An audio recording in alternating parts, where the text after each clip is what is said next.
have been reported. They say the situation is still ongoing. A lockdown has been put in place there, with officials telling people to stay inside, close and lock all windows and doors. You can see that advisory, that alert on screen there. Our Jesse Kirsch is tracking all of this. And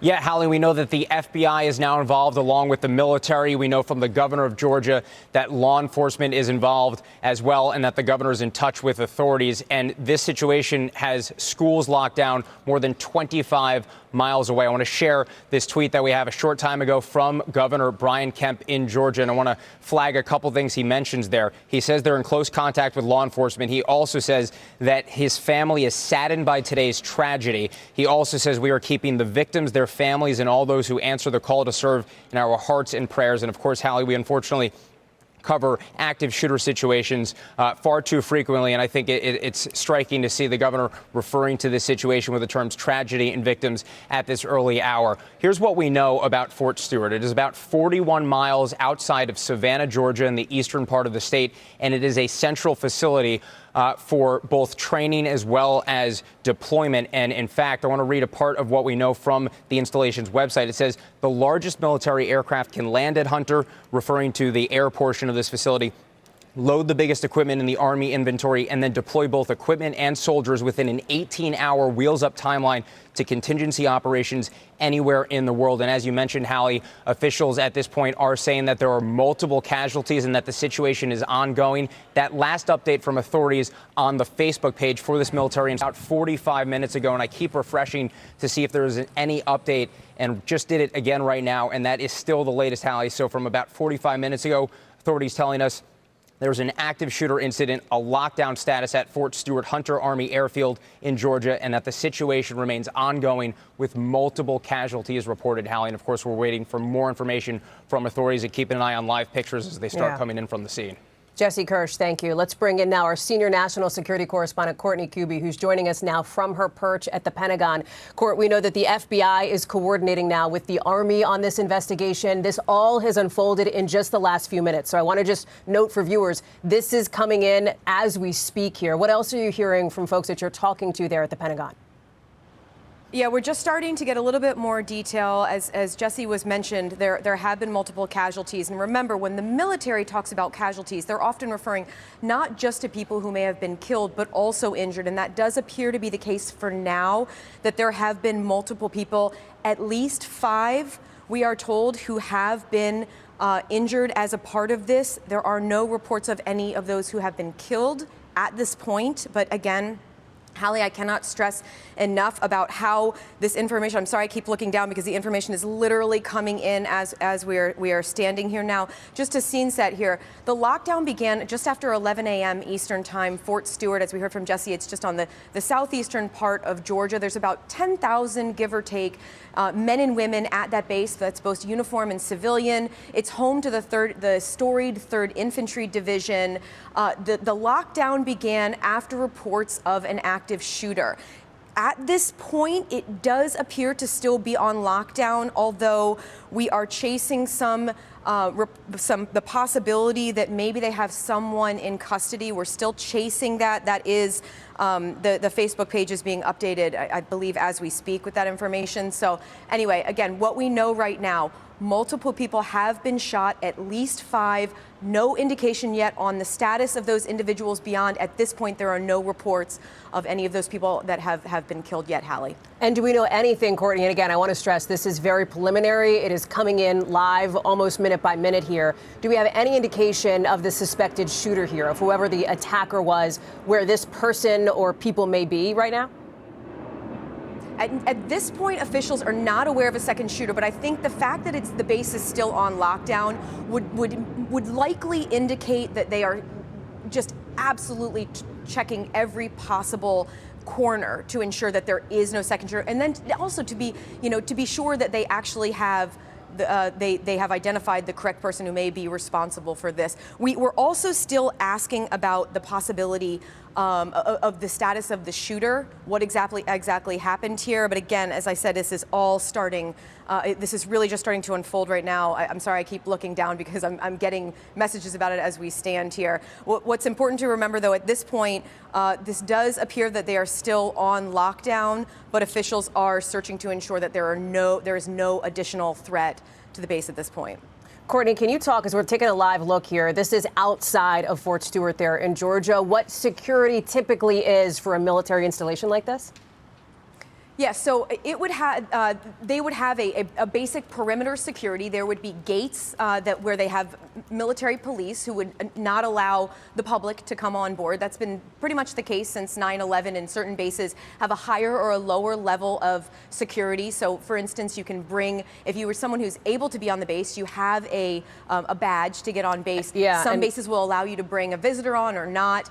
But there is a base level of security here. But again, what's critical here is the officials we're talking to are saying that this all occurred on the base already. It does not appear at this point. We're not hearing any indication. And I'm sorry to interrupt you, but I want, again, as this is all coming in, we have just gotten an update now from the Fort Stewart Facebook page here, where we're getting these official updates coming in. And Courtney, this tracks with what you have reported from the sources you're talking to. So I want to take a beat. I want to read this out. Again, this is what we're just getting in now from Fort Stewart, that 5 soldiers were shot today in an active shooter incident at Fort Stewart. They say all the soldiers were treated on site. They've been moved to an Army community hospital nearby for further treatment. They say, importantly, there is no active threat to the community. In other words, this incident is over. Here's some of the details. That the dispatch from law enforcement came just 4 minutes before 11 a.m. Eastern, 10:56 a.m. They say the shooter was apprehended at 11:35 a.m. The lockdown happened about 9 minutes, or 8 minutes rather, after the police dispatch, the law enforcement dispatch came in here. Obviously, emergency medical personnel were dispatched. They're continuing to investigate. They are advising that they will can not be releasing more information until they get more. But there's a couple of key pieces of news that we're getting from this court. Number one, that there is no more active threat. This shooter, the suspected attacker, has been taken into custody. That happened as of just the last 60 minutes. 5 soldiers were shot and are being treated at the hospital as we speak. So, Courtney, with that, the obviously level of medical care at the Wynn Army Community Hospital is going to be obviously critical here. We do not know the condition of these soldiers either, Courtney. And there is a hospital on base there, so they would have fortunately a quick transit to get there. There is still one facility on the base that's apparently on lockdown. That's the 2nd ABCT. That's the Armored Brigade Combat Team facility that would be on lockdown. That it does appear that this is where this originated, this active shooter event. But yes, this is what I've been waiting for this update to come through as we were hearing that 5 soldiers were shot. It still appear at this point that there were injuries, but no one was killed in this. But again, we don't have a good sense yet of the nature of their injuries, whether any of them could be extreme or not. So we're keeping that in mind as the situation continues to evolve. We did learn a little bit more, as you mentioned, that the lockdown for the overall base, meaning the gates and things that we were talking about, Hallie, that was lifted about 30 minutes ago. But as I mentioned, there's the one facility, and this seems to be where this entire event originated, that remains on lockdown for now. And again, I imagine that this is so that the military police, that the base officials, that they can search every single corner, and then also so that they can keep it locked down in case there's any evidence or anything that they need to gather as part of what will surely be an extensive investigation here. Courtney, let me give you a beat just to check your phone. I know you're getting a lot of messages, and while you do, I want to bring in NBC News law enforcement analyst Jim Kavanaugh. Jim, when you look at the timeline here, roughly 40 minutes between law enforcement being dispatched here with reports of a shooting to when the shooter was apprehended, about 39 minutes. Help us understand what's going on from the perspective of law enforcement during that time. Right, Haley. Well, very efficient response by the military police, the base police at Fort Stewart. I've been on Fort Stewart. I've worked with the Army there, explosive ordnance disposal guys. We work with them a lot in ATF. The federal law enforcement agents have a giant training facility just an hour south of there, so we had a lot of interaction with them. It's like a city.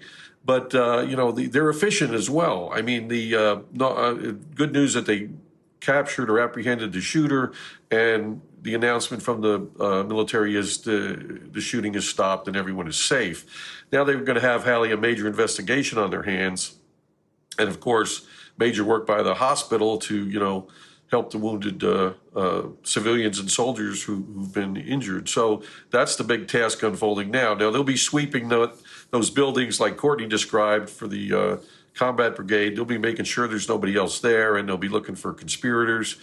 You'll have the military police, the base police, Army, CID, the Criminal Investigation Division Command. Those guys are great. We work with them all the time. Very, very good investigators. You'll have FBI and you'll have ATF. And you'll also have the Georgia state authorities. You'll have the GBI come in. The county will come in. They'll get all the help they need. They'll make an all-hands team, joint investigation. They'll be interviewing this suspect. If they have someone and they can stop it and it's only this person, that's a good ending to a bad situation, that there's nobody else under a threat. But there'll be a prosecution over this, Hallie, so it's going to be a major crime scene operation. And there's going to have to do everything by the numbers if they want to get the right conviction. So it's going to be a full day for the military on Fort Stewart, and a rough day for some of the families for sure. Of course. Jim, I'm going to ask you to stand by. I want to go back to Courtney and QB now, because Courtney, as we understand now that the suspected shooter has been apprehended, is there any indication of whether this individual was a member of the military or a civilian? In other words, what is civilian access to a base like this? Yeah, we've been asking that same question to see. We don't have any indication yet whether the alleged shooter here was a member of the Army, a member of the military or not. And keep in mind, the person could have base access and not actually be a soldier. That could be the person could be a civilian who works on base, or a family member, or a veteran who may have access. So at this point, that's not clear. I've been asking whether the shooter was in a uniform or not at the time, and that's another question that we just don't have an answer to yet. And I suspect that's as the situation unfolds, we'll hear more about it. It does appear that all of the injured soldiers, they were taken to the base hospital, which is Wynn Army Community Hospital, for treatment, but we still don't have an indication of the severity or the extent of their injuries. But officials are still telling us that at this point, they are counting it as 5 injured. The other question that we're still trying to get an answer to here, Hallie, is whether the shooter was actually injured in any way during the apprehension or during this what seems to be a gunfight here of some sort. We don't have an answer to that yet either. Those are still the things that we're looking for. And at this point, again, while the base is not on lockdown, that one facility, the Armored Brigade Combat Team for the 2nd Armored Brigade Combat Team Complex, that does remain on lockdown. Officials telling us that could be the case for some time going forward, and it's exactly what you guys were just talking about. In part, is for the ongoing investigation. They want to ensure that they don't do anything that could cause trouble at this crime scene. You lay out the series of questions that investigators are looking for. Among those two, Courtney, will undoubtedly be whatever the motive may have been in this shooting attack. Yeah, exactly. I mean, that's going to be one of the biggest questions here, especially if this is a case of a U.S. soldier who opened fire on other soldiers. Hallie, unfortunately, this is not the first time we've seen a scenario like this, where we've had someone in uniform open fire on a military installation. But the big question here is, if that is the case, why did this person do it? These are all the kinds of things that we'll be asking about going forward. Courtney, stay close to a camera. I want to go back to Jesse Kirsch for a moment, because when you look at an instance like this, at a situation like this, there are reverberations well beyond just Fort Stewart, the military facility itself, into the surrounding community too, Jesse. Absolutely, Hallie. And just to put in perspective, this was the first week back to school for Appling County, Georgia. That's about 25 miles west of Fort Stewart. And even at that distance, this school district went on lockdown. And they shared a post about this on social media a short time ago. And I just think it underscores, right, the way these kinds of situations can reverberate and cause concern well beyond the immediate vicinity. We're talking about quite a ways away, 25 plus miles. That's really just the boundary of that county is 25 miles away. And yet that school system, K through 12, with about 3,400 students, according to the district website, went on a lockdown as all this unfolded. We don't know exactly when they went on lockdown. They posted within the last hour about this. And of course, we now know from the latest information from the military that this report of a possible shooting came in around 10:56 a.m. So, we don't know exactly when the lockdown occurred, but again, we're talking about a school district, kids back for their first week, for kindergartners, their first time in school, and they're dealing with a lockdown because of an active shooter situation just 3 days into the school year, Hallie. Jesse, thank you. Let me go back to Jim Kavanaugh here. Jim, there have been reports of somebody perhaps live streaming from where this incident was happening. If that's the case, one would imagine that's a key piece of evidence for investigators as they move forward, no? No, it's critical, Hallie, and they're going to have to get that and search through it. And of course, the other impending thing is, what vehicle or how did the person arrive at the crime scene? And that vehicle will have to be swept for an explosive device or any other weapons. And the residence of the actor, the perpetrator. Law enforcement's going to have to go to that residence, wherever that is. It's just like we saw the New York shooter in the skyscraper last week. He was from Las Vegas. But wherever that residence is, authorities are going to have to go there. And they're going to have to, gather together and go in there with the bomb squads and FBI and ATF and get in there and make sure there's no explosives set, make sure no one else was murdered prior to this event. Sometimes what happens is, the person kills their family members, their significant other, someone, steals a car, takes a gun, and, all of a sudden we're in some active shooter. So that all has to be checked, and that's all going to be happening today, wherever this person's residence is, the vehicle and the residence. Now, those are very impending safety considerations for everyone. That'll be happening. That's what the on-scene commanders, the provost marshal, military, CID commanders, and the agents will all be doing. And like you said with Courtney, the crime scene. So you have 5 people injured by gunfire, or maybe more. You're going to have spent casings all over there. You're going to have blood. You're going to have bloody footprints. You're going to have, all kinds of a horrible crime scene. It's got to be preserved, photographed. Every bullet, the trajectory of every bullet is marked and cataloged. And, there's fingerprint processing. There's all of what goes on. We all know and live through that, watching that on TV. Forensic files and Dateline and so forth. So you know how it works, but it's a lot of work, and it's going to be happening all through the day and all through the night and probably tomorrow, just on the crime scene. Impending today, though, is those safety things we just discussed, and of course interviewing the subject. Who is he and why did he do this? And the victims if it's as a male, well, usually if that's it is. A possibility. Yeah, Jim Kavanaugh. Thank you. I appreciate that. I want to share with folks that in just the last 90 seconds or so, we have learned that the president has been briefed on this shooting at Fort Stewart and that the White House is monitoring the situation. I want to bring back Courtney Kuby, who's live for us at the Pentagon. That is not at all unexpected here, Courtney. That would be something you would think you would see after an incident like this with such a large federal response. Yeah, and Hallie, I think that just really underscores here how important this incident is and how seriously it's being taken. The fact that Caroline Leavitt tweeting that the president has been briefed on it, the White House is monitoring it, that just shows the seriousness with which this situation is. And I mean, again, at this point, multiple soldiers were shot. The authorities saying that there were 5 shot. At this point, again, still hearing that they were injured, no reports of anyone who was killed in this incident. And I just have to add one more thing to the conversation from Jim Kavanaugh. One other thing that will be a big part of this investigation is how was someone able to get a gun on this base? What was the situation in which an individual had a weapon on the base? It's not something that would be commonly seen unless it's specifically for your job, like a military police officer or something. That's definitely another piece of this that we will be asking questions about, and I suspect the investigators will in the days and weeks ahead, Hallie. What kind of checks might you typically see for that when you enter a military base, Court?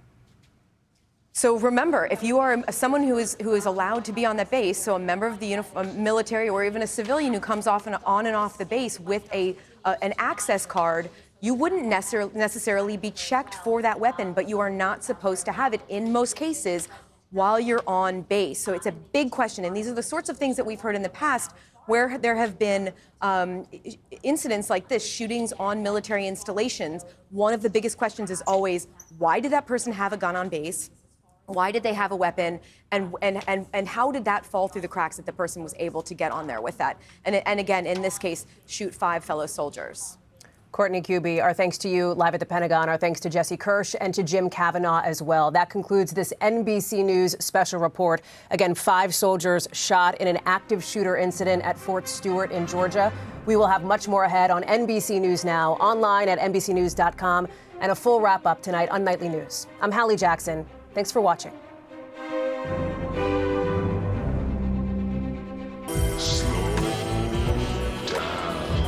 Cut! I get it. Slow sloth, slow down geographic atrophy, but we don't need gimmicks.